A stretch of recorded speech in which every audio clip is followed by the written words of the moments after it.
What's up, everybody? This is the first session of Extraordinary Women at Western Iowa Tech Community College to celebrate Women's History Month. And first up to bat is Alejandra Flores. What's up?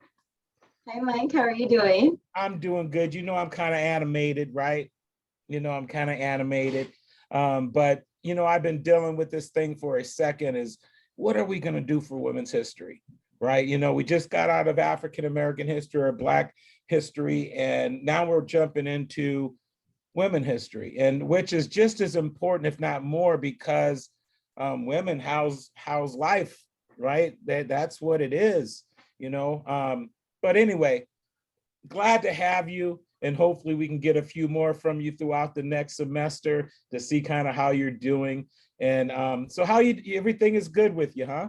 Yeah, things have been pretty good. Getting back used to the regular routines, being back on campus after being virtual for so long. Yeah. It's been really good seeing students again. So check this out, Alejandra. What I want to ask you is something about your journey, right? I know you went through some things, because if you got your degree, believe me, you done went through some things. And I just kind of want to pick your brain on that. First being, tell us a little bit about your upbringing, if you don't mind. Yeah, well, I was born in Mexico. I was raised in Sioux City, Iowa since I was about 2 or 3 years old. So Sioux City has always been home. And I went to West High School. And during the time that I was at West High School, I was living in a single parent home, and my mom was a single mom who really worked a lot and made sure that me and my siblings had everything that we could possibly think of. And I think that a lot of the work that she put into being a single parent was what really pushed me to want to pursue higher education. It was just seeing the difficulties that she encountered and the way that she was able to push past all of those barriers just to make sure that me and my siblings had a better life. Wow. So that was really my motivation to pursue higher education. Wow. It seems like you come from some good bones, right? A strong woman. I look at you as a strong woman, and of course you would come from a strong woman. That is awesome. Can you tell us a little bit more about your childhood? Did you go without? Was there some things that you couldn't attain because of it? Well, when I was in high school, there was a lot of things that I think I didn't really know. I didn't know what I didn't know. So a lot of the things when it came time to applying for colleges and doing things that had to do with financial aid and just navigating, like getting my first job, a lot of those things were things I had no idea how to do. So luckily I was able to have really good mentorship. I had a great high school counselor that really helped me navigate all of those barriers. And once I was able to actually go and pursue higher education and attend the University of Iowa, I realized how many more barriers there were in higher education. Being a first generation college student, it was something that was very shocking to me, not knowing I didn't even know that you needed to purchase textbooks. Wow. A lot of the things that were becoming aware to me at that time were things that I had no idea that I would be encountering.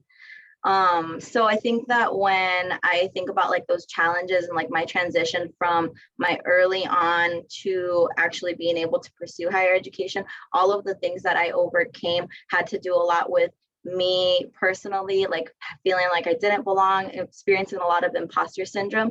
So I really had to focus on building a community, feeling like I had mentors, and just building that sense of support, because I think that if I wouldn't have been able to find really great mentors in high school, the transition to college, and even to the career world, I think that I would have gotten stuck at one point and just not been able to move past those obstacles. But I think that a lot of what helped me was having my family behind me, always supporting me, even though they didn't have experience in a lot of those areas. Their support emotionally, I think, meant more to me than I could ever begin to explain, just because it's what guided me. It's what guides me today. So I think that keeping in touch with like your roots, your family, the things that are your core values, it's really what gets you through those difficult challenges that you encounter in your life. Wow. You know, when I was, by the way, go Wolverines, class of 89, that's what's up. And I used to play football. And my dad, you know, my dad was a busy guy, and he never came to, he came to one of my football games. And that was a time when I had like 4 sacks and I ran a fumble back for a touchdown. It was all because he was freaking there, right? But, you know, to justify what I was going through, I always said, you know, I had the best shoes on the team, right? And when I got older, that didn't mean much. I just wanted him there, right? And I can see how just the support of being there and listening is more important than financial, especially when it comes to getting through college, because financial is just half of it. There's a lot of people that got the money to go to school, but ain't got the brain to hang with the work, you know? So yeah, so moving on to college, when you said you found peer, you know, mentors and stuff, were those mentors right in front of you, or did you have to seek them out?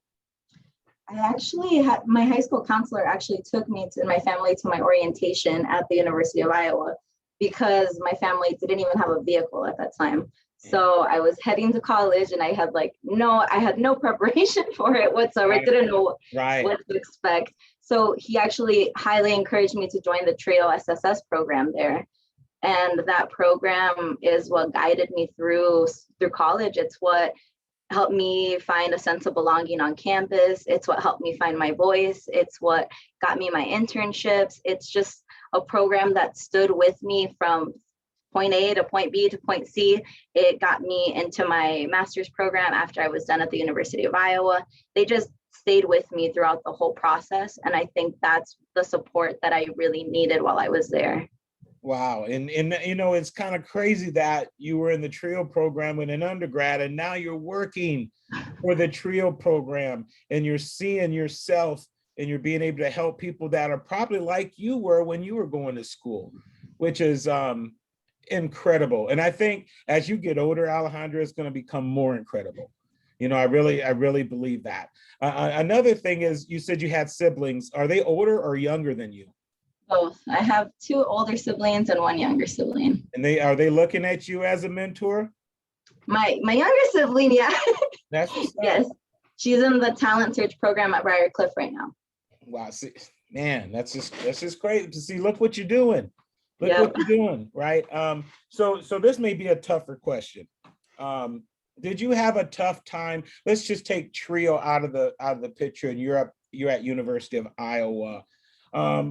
Could have things went a little different for you if you didn't have those support systems as far as making new friends and meeting new friends?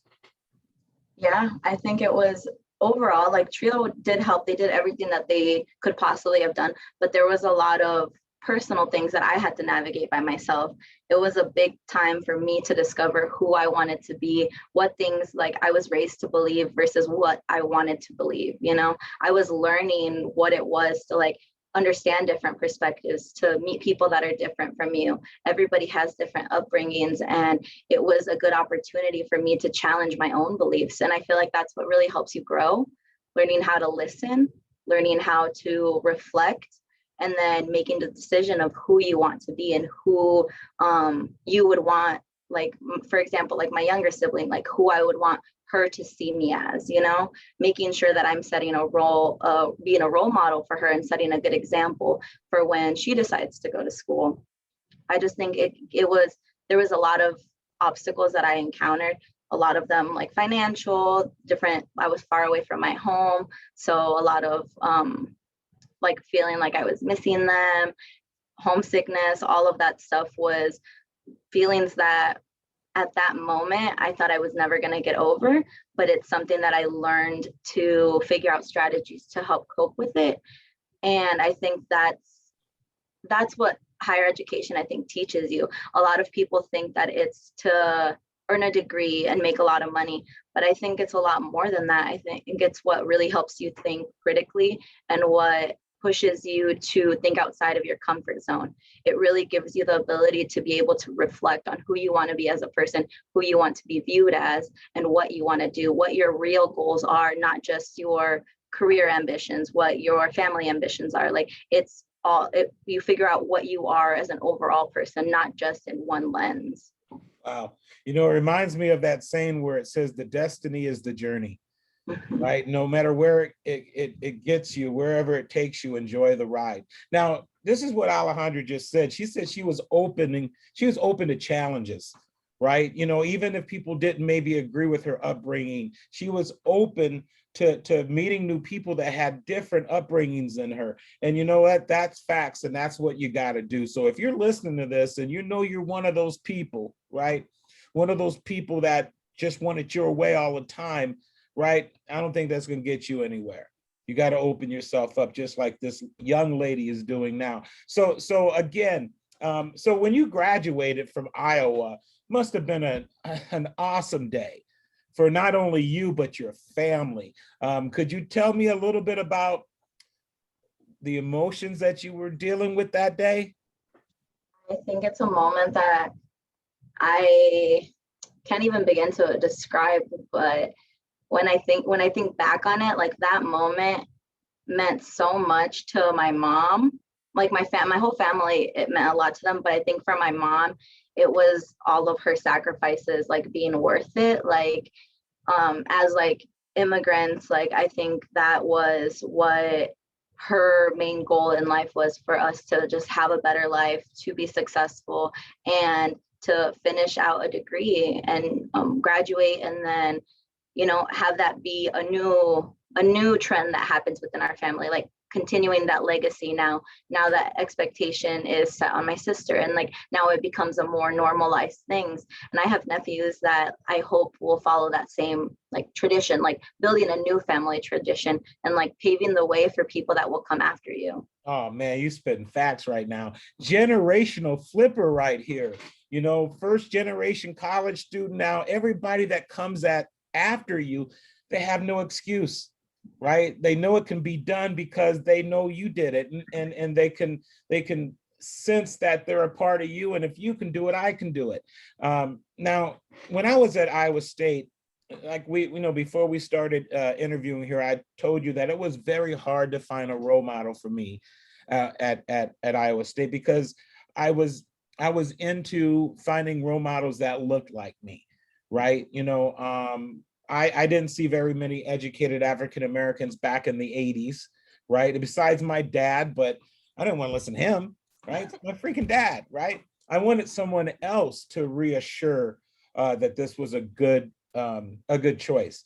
And I had a hard time, you know, and I think things have changed a little bit now. All the Latino women that are on our campus, they see you, and they know it can be done. Now, again, to put you on a spot, how does that make you feel? Good. I think that I would hope to give back, and I would hope to continue helping anyone that wants to be successful. Because honestly, if I didn't have the mentorship that I did when I was navigating undergrad and graduate school, I don't think I would have finished. I don't think that I would have been able to accomplish even half of the things that I have. When I was in my master's program at Iowa State University, I think that was my first semester was one of my hardest semesters, adjusting to being there, to being a paraprofessional, which means like having a graduate assistantship plus work, plus attending your master's classes. It was incredibly hard. Like I was struggling with it a lot. And then I was teaching an additional class on top of that.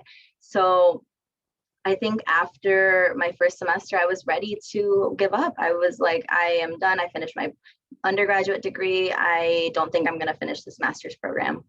And if it wouldn't have been for my supervisor and my role model, because she is like a Latina staff member, and that she was also my supervisor. She was like the one that continuously pushed me and was like validating my experiences, telling me what I could do, looking for opportunities for me, but helping me even with like understanding like what things I could apply for, looking for job opportunities for me after I finished graduating that like looked appealing and where she could see me at, you know, when I was done with the program. She did everything to help support me and to ensure that I could see myself in a position like hers when I was finished with school. So I think that all of that is what I hope to give back to my students. I hope that my students can feel comfortable coming to me, feel validated in their experiences, feel supported, and just listen to. Sometimes, a lot of the times, listening, somebody to like vent to is what you need. Just somebody that's not going to judge you, just listening to you. And I think that's what we really provide our students, an opportunity to have somebody that they can go to just to talk. Wow. And helping them with that stuff, the extra like financial literacy, scholarship searches, financial aid, all of that stuff is important because like I said earlier, you don't know what you don't know. So if we can help you with that process, then we want to be here to help you. But most of all, we want to prepare you for what your next steps are, whether that is transferring, whether that is going into the workforce right away. We want to make sure that you are successful, whatever way you define success.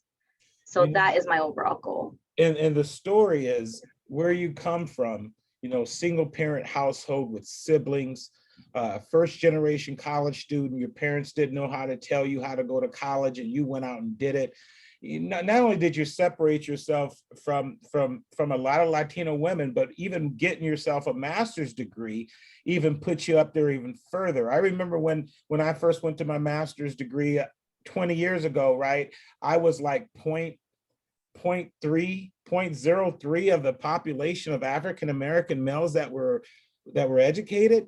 And that's just crazy to me, you know, that there's not more of us doing and pursuing higher education. And I wish I would have looked up the figures, but I'm sure yours is pretty much like mine. It's like you're traveling the road seldom traveled by the multitude, you know, but we want to get them to follow you on to bettering themselves in their lives. So one more question for you here. After you did everything that you said you've done, the ups and downs, would you trade it for anything? No, I wouldn't. I think that every part of my experience has helped shape who I am today. And I think that when I look back at my experience, the only things I regret are the chances I didn't take. So I think that when I talk to students, that's one of like my biggest pieces of advice. Like the moment goes by so quickly. You think it's like the final marker is like so far away, but the time goes by so fast. You blink and you're done. And your college experience is going to be what you make of it. And chances are you're only going to miss out. Like you're going to regret the things that you didn't do, because this is your time to like figure out who you are as a person, what you want to do, what hobbies are important to you, what core values are like sacred to you. So I think that like when I look back at my experience, I don't regret any part of it, because I think my losses, my happiness, all of the emotions that I felt that went with my college experience have shaped who I am today. Oh, I love it. So my last and final question, well, maybe last question, is where do you plan to take it from here? And again, people that are watching this, we're not saying she's leaving Western Iowa or anything like that, but right here, there's opportunity. Where do you see yourself at 5 or 10 years from now? I know that's a hard question. Well, I think I want to get a little bit more involved in my community. So I had left Sioux City for 4 years when I went to the University of Iowa, 2 years at Iowa State. Then I moved to Vermilion and I was living in by USC.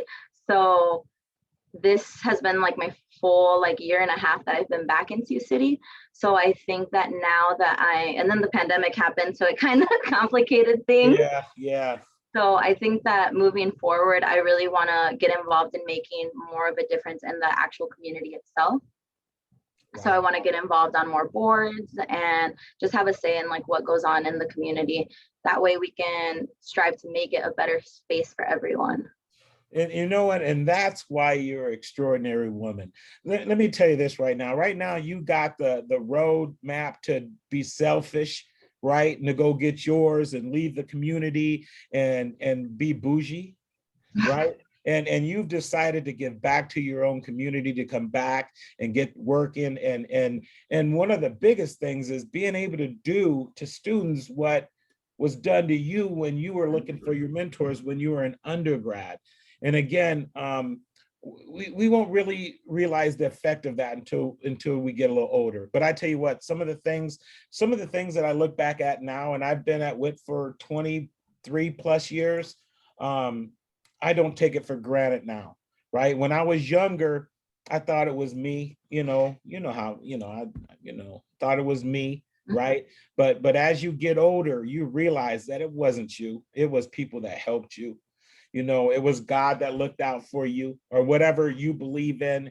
It was your parents, it was your siblings, it was teachers, it was mentors, it was counselors. Like I said, I love my wife, right? But I wouldn't have been able to have my wife if I didn't have other relationships prior to her.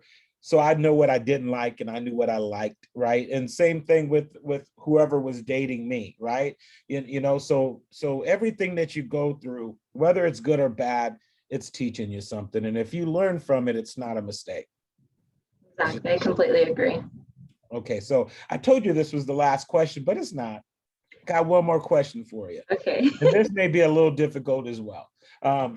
So out of all this story that you've been sharing with us, it's an awesome story. What words would you like to give women that are coming up under you, regardless of their skin tone?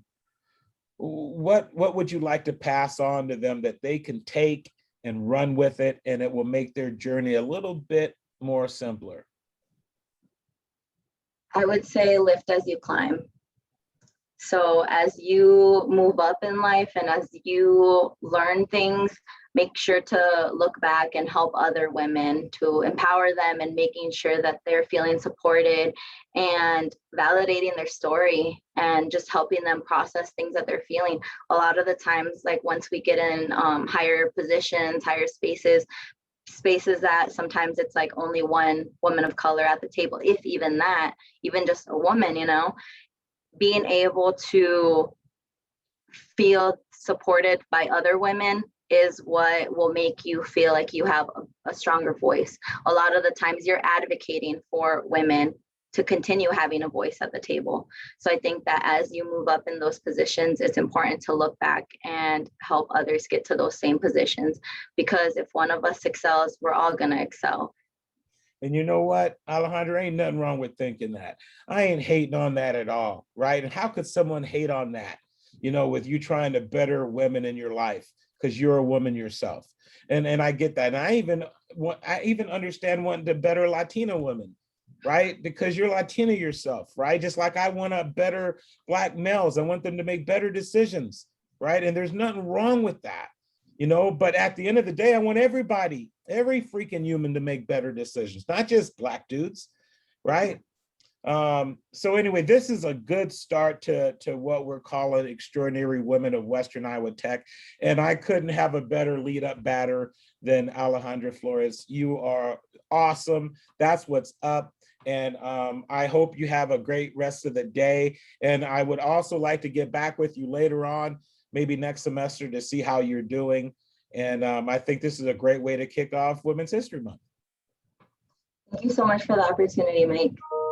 That is what's up. And I know we both appreciate it, because I appreciate it just as much as you.